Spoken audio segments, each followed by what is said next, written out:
오늘 낮에 조지아주에서는 조지아주 한인 그 비즈니스 리더들이 원로급 인사들이 여러 분 나오셨는데요. 근데 브라이언 캠프 주지사를 지지한다라는 모임을 가졌습니다. 한 20여 명의 한인 대표들이 지금 뭐 사진에는 일부만 보여지고 있습니다만은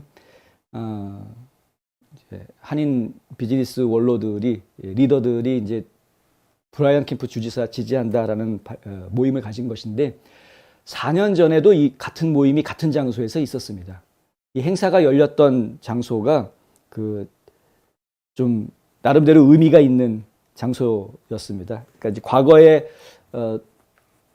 조지 W 부시 대통령하고 그 이명박 대통령이 함께 식사를 나눴던 자리다 해가지고 의미 부여가 돼 있는 곳인데, 예, 뭐 애틀란타에서는 아주 유명한 그 컨트리 클럽이고요. 근데 그 장소에서 4년 전에도 그때는 이제 브라이언 캠프가 주지사가 아니었었죠. 주 국무장관이었던 시절에 주지사 출마를 했을 때 지지한다는 모임이 있었고 4년 뒤에 이제 또 다시 이렇게 지지한다라는 모임을 가진 것이고요. 조중식 호프웨이 인터내셔널 회장, 백나경 메트로시티 이사장, 그리고 신용교 전 미주상의 회장, 박남권 애틀란타 옥타 회장, 박형권 전 옥타 회장, 또 박종호 동남부 무역협회 회장, 오용록 전 한인회장 뭐 이런 분들 쭉 모여서 그 외에도 뭐 많은 분들이 오셨습니다만은 그렇게 그 캠프 쪽에서는 캠프 내외가 다 참석을 했고요. 그리고 3명의 딸 중에서 2명의 딸들이 와서 한인 사회에 인사하는 그런 모습을 보였습니다. 브라이언 캠프가 이날 이제 오늘죠. 오늘 한인들에게 자기를 계속 지지해달라라는 이야기를 하면서 여러 가지 이야기를 합니다. 특히 이제 본인이 취임해서 가장 먼저 해외 순방을 갔던 나라가 한국이었다는 점, 그 점을 가장 먼저 이야기하고요. 조지아주의 경제 발전을 위해서 지금까지 본인이 굉장히 애써왔던 부분들, 이런 부분들에 대해서도 좀 어필을 했습니다. 작년 같은 경우에는 110억 달러를 유치를 했다는 것이고요. 이제 기업들 투자 유치를 그만큼 했고, 그만큼 이제 일자리가 생겼겠죠. 그리고 지금 역대 최저의 실업률, 조지아주 역사상 최저 실업률을 지금 보이고 있는 상황이고요. 지금 3%가 안 됩니다. 조지아주 실업률이요. 그리고 올해는 해외 기업으로부터 유치한, 그리고 해외 기업뿐만이 아니라 지금 미국 내에 있는 대기업들로부터 유치한 투자 규모가 130억 달러를 유치했다. 일자리도 15%나 더 늘어난다. 올해 성과로 이야기합니다.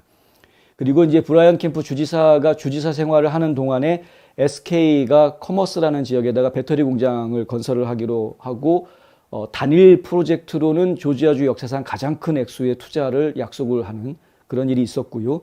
상신 브레이크라는 또 브레이크 회사가 헨리카운이라고 조지아에 또 2019년에 있었던 일인데요. 또 투자하고 진출하는 일들. 이거 전부 다 브라이언 캠프 주지사가 있던 시절에 있었던 일인데 한국 기업들, 아주 굵직한 한국 기업들을 상당수 많이 유치하는 일에 본인이 굉장히 앞장섰던 부분들, 이런 부분들을 좀 많이 어필을 했고요.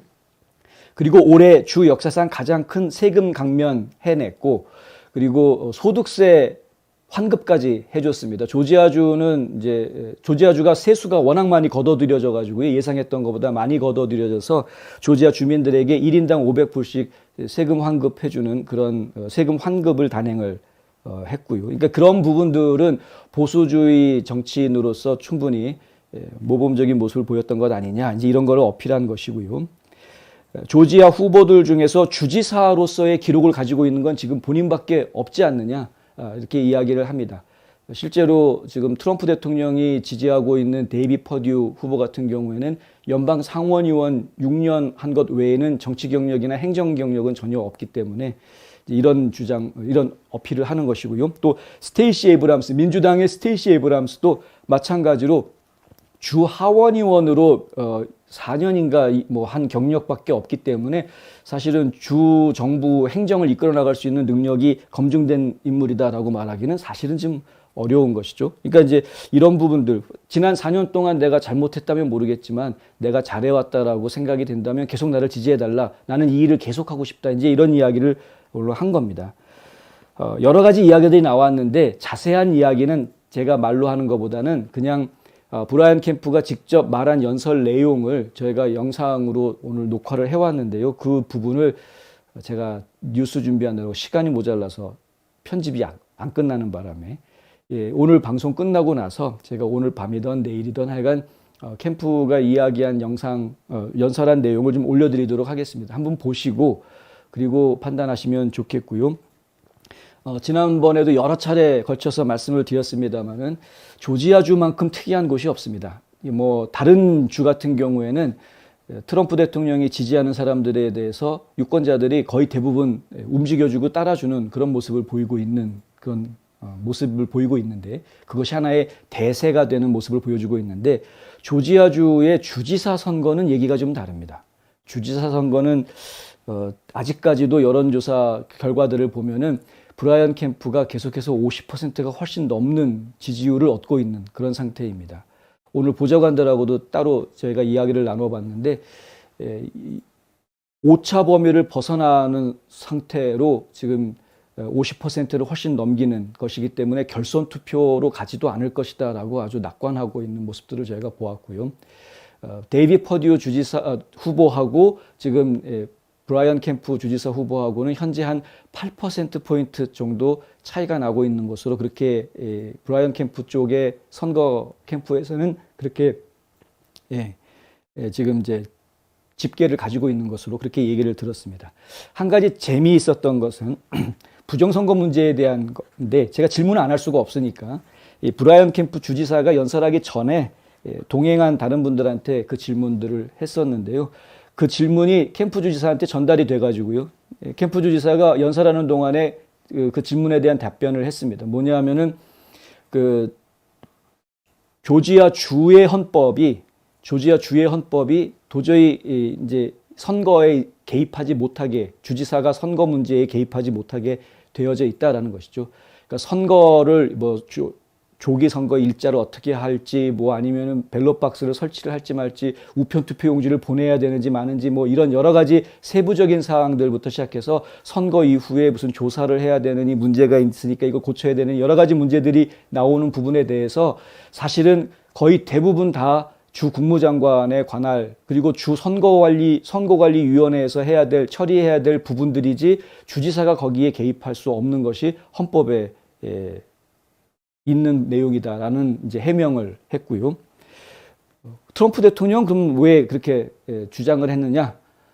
근데 그 부분에 대해서는 그 보좌관들이 하는 이야기는 아마도 트럼프 대통령이 조지아주 헌법에 대해서는 지금 익숙하지 않았기 때문에 그런 것 같다라고 지금 이야기하는 것을 들었습니다. 그것이 사실인지 아닌지는 저희가 조금 더 고민을 해봐야 되겠습니다만은 상당히 많은 수의 조지아주 공화당 당원들이 여전히 브라이언 캠프를 지지하고 있는 모습을 보이는 것을 보면은 이 주 헌법과 연방 헌법과의 차이에 대한 부분을 저희가 조금 생각을 하기는 해야 될 것 같다라는 생각도 들긴 하고요. 하지만 이제 캠프 주지사가 하는 이야기는 2020년도 선거에 문제가 있었다라는 부분에 대해서 충분히 알고 있었기 때문에 선거 청렴성을 확보하기 위해서 상원 법안 통과시킨 것이 있지 않느냐는 거죠. SB 202라는 법안을 통과를 시키는데 이 SB 202 법안 통과시켰을 때 민주당 쪽에서 아주 쌩 난리를 쳤던 걸 저희가 기억을 합니다. 영화 찍는 사람들 뭐 조지아 보이콧 하겠다고 난리 쳤었고 심지어는 메이저리그에서 원래 애틀란타에서 개최하기로 했던 행사를 덴버로 옮겨버리는 그런 코미디까지 벌어졌었죠. 그런데 결국은 애틀란타 브레이브스가 우승을 차지하면서 결국은 아틀란타에서 게임이 벌어졌습니다만 어쨌든 간에 하여간 코미디 같은 일이 벌어진 그런 전국적으로 보이콧 당하는 그런 어려움을 겪었음에도 불구하고 이 선거 청렴법을 만들어서 어쨌든 하고 있지 않느냐 하는 이야기. 그리고 또 한 가지 이야기하는 게 팬데믹이 터졌을 때 전국에서 가장 먼저 아이들을 등교시켜야 된다라고 재등교시켜야 된다라고 아예 강하게 밀어붙여서 학생들을 등교시켰던 가장 첫 번째로 학생을 등교시켰던 주가 조지아주다라는 겁니다. 그 당시에 역시 마찬가지로 민주당 쪽에서는 난리를 쳤습니다. 특히 스테이시 에브람스 개거품 물고 애들을 죽음으로 내보느니 뭐니 하면서 난리를 쳤었는데 그런 부분들은 브라이언 캠프 본인 스스로가 주지사로서 내가 워싱턴 정치인들이 뭐라고 얘기하든 말든 나는 그거 신경 쓰지 않았고 나는 오로지 조지아 주민들만 신경 쓰고 지난 4년 동안 일해왔다라고 이제 오늘 그걸 2번이나 3번인가를 계속 반복해서 하는 이야기를 저희가 들었는데 그런 뚝심 있는 우파 지도자로서 본인이 역할을 해왔다라는 건 계속 어필을 하는 그런 내용들이었고요. 그런데 그 내용들이 저희가 조지아주에 살면서 실제로 다 겪어왔던 일이기 때문에 그 거짓말들은 또 아니란 말입니다. 그러니까 참 공교롭고 애매한 그런 상황입니다. 제가 이제 캠프 주지사를 지지한다라고 말씀드린 건 아니고요. 근데 지금 조지아주 내에서 기류가 이렇다라는 건 제가 분명하게 전달을 해드려야 될 것 같아서 이것이 현실이기 때문에 그렇습니다. 이것이 이제 선거가 2주밖에 남지 않았는데 오늘로부터 딱 2주 뒤에 예비선거가 치러지는데 그 2주 안에 어떤 일이 벌어질지 사실 아무도 모릅니다. 오하이오주 보십시오. 제이디 벤스가 1등으로 나중에 결과가 나올 때까지 불과 며칠 만에 그런 변화가 벌어졌던 것을 저희가 보았기 때문에 지금 조지아주도 예비선거가 2주 뒤에 어떤 결과가 나올지 지금으로서는 예측하기가 사실은 어렵습니다. 현재까지는 브라이언 캠프가 계속 1등을 달려온 것이 사실이지만 앞으로 어떻게 될지는 지금 알 수 없는 상황이다. 그래서 지금 또 지켜봐야 되겠습니다. 그런데 캠프가 이야기하는 해명 이런 것들은 저희가 충분히 수긍이 가는 내용들이었다라는 것을 좀 말씀드리고 싶었고요. 현재 조지아주가 전국에서 가장 싼 가스값을 유지하고 있는 이유 이런 것들에 대한 이야기도 해주었는데 나름대로 공감이 가는 부분들이 있었습니다. 바이든 행정부에 대한 비판도 뭐 빼놓지 않고 했습니다. 정책이 잘못됐기 때문에 지금 인플레이션이고 여러 가지 문제들이 국경 문제를 비롯해서 여러 가지 문제들이 생기고 있는 것이다. 그런데 지금 조지아 주지사로서 본인이 할 수 있는 것은 워싱턴이 이렇게 하고 저렇게 하는 것을 막을 수는 없다. 그거는 그들이 결정하는 일이기 때문에 내가 그걸 막을 수는 없으나 하지만 그 결정 때문에 조지아인들이 피해보는 것을 최소화할 수 있도록 도와주는 일은 그건 내가 할 수 있다. 이제 이렇게 이야기하는 것을 들었는데 그것도 상당히 솔직한 이야기로 들려왔습니다. 하여간 저희가 계속해서 지켜보도록 하겠고요. 저희는 뭐 제3자 입장에서 공정하게 이 선거가 치러지길 바라기 때문에 한번 지켜보도록 하겠습니다. 한 가지 제가 이제 오늘 그 보좌관들하고 이야기하다가 좀 석연치 않게 들은 부분이 하나가 있는데요. 그 부분이 뭐냐 하면은 조지아주에서 기록적으로 공화당 사전투표가 많이 나왔다라는 보도를 제가 어제 해드렸었습니다. 사전투표를 하고 있는데 공화당원 투표가 훨씬 더 많이 나오고 민주당 투표가 적게 나오더라. 이번에는 희한하다. 이렇게 얘기를 드렸는데요. 긍정적으로 보는 사람들은 그만큼 조지아주에 있는 사람들이 공화당 쪽으로 마음이 옮겼다. 이렇게 봅니다. 이제 바이든 행정부가 워낙 일을 개판으로 하고 있기 때문에 깨어났다는 거죠. 민주당한테 맡겼다가 나라 말아먹는구나. 깨어났기 때문에 공화당으로 마음을 옮긴 사람들이 많다. 이렇게 보는 분들이 이제 긍정적으로 보는 분들이고요. 부정적으로 보는 분들이 있었습니다. 오늘 제가 그 얘기를 들었는데 무슨 얘기냐면 어차피 민주당은 스테이시 에이브람스 단독 후보고 그리고 연방 상원도 라파엘 워녹 단독 후보고 그러니까 어차피 이쪽은 단독 후보들로 나오기 때문에 굳이 민주당 예비선거 가가지고 투표할 게 없다라는 생각을 하는 거죠. 그래서 민주당 투표할 사람들이 민주당 투표를 안 하고 공화당에 와가지고 공화당 투표하는데 지금 투표를 하고 있다라는 이야기를 제가 들은 겁니다. 그거는 굉장히 현실성이 있는 이야기입니다. 모종의 작전 세력이 있다면 충분히 가능한 일인데 스테이시 에이브람스가 이끌고 있는 비영리 단체 그 산하 조직들을 놓고 보면은 충분히 그런 짓을 하고도 남습니다. 제가 볼 때에는. 그러니까 바꿔서 이야기하면 지금 예비선거, 공화당 예비선거에 민주당 사람들이 와가지고 지금 분열을 조장하고 지금 해코지하고 이상한 쪽에 결과가 나오게끔 자꾸 표를 주고 있는 이런 상황들이 전개가 되고 있을 가능성이 매우 있다라는 부분이죠.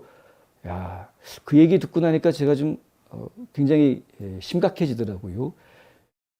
가능하시면 지금 더 많은 공화당원들이 사전투표든 앞으로 2주 뒤에 5월 24일 예비선거일이든 반드시 투표를 좀 해주셔야 되겠다라는 생각이 더 크게 듭니다. 민주당원들이 와가지고 자꾸 이렇게 방해할 때 그 방해하는 투표 때문에 공화당원들의 표심이 제대로 반영이 안 된 결과가 나오면 이건 절대 용납할 수 없는 일이기 때문에. 근데 이런 식으로 방해하는 거는 막을 방법이 없습니다. 투표권 가지고 있는 사람이 와가지고 나 공화당 표 주세요 하고서 가서 투표하고 나오는데 그거를 막을 사람이 없는 거죠, 아무도. 그러니까 법도 그건 막을 수가 없습니다. 그러니까 이런 문제가 있기 때문에 공화당원들이, 왜냐하면 민주당원들이 얼마가 그걸 투표를 하던 간에 그것보다 훨씬 더 많은 공화당원들이 투표를 하면 그게 큰 영향을 주지 않게 되는 것이니까 공화당원들이 정말 많이 나와서 투표해야 되겠다라는 생각밖에는 들지 않았습니다. 오늘 그 보좌관들하고 얘기하면서 느꼈던 결론은 저는 그거였었고요.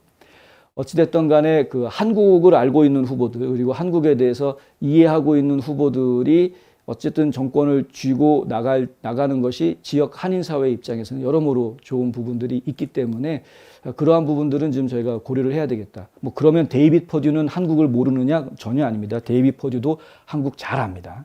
예. 뭐 하여간 우리 누가 돼도 상관이 없습니다. 솔직히 얘기하면. 근데 어쨌든 간에 오늘 한인들은 4년 전에 해주었던 지지를 이번 4년 뒤에도 똑같이 해주는 모습을 저는 보고 왔고요. 그래서 여러분들에게 그대로 보고해 드렸습니다.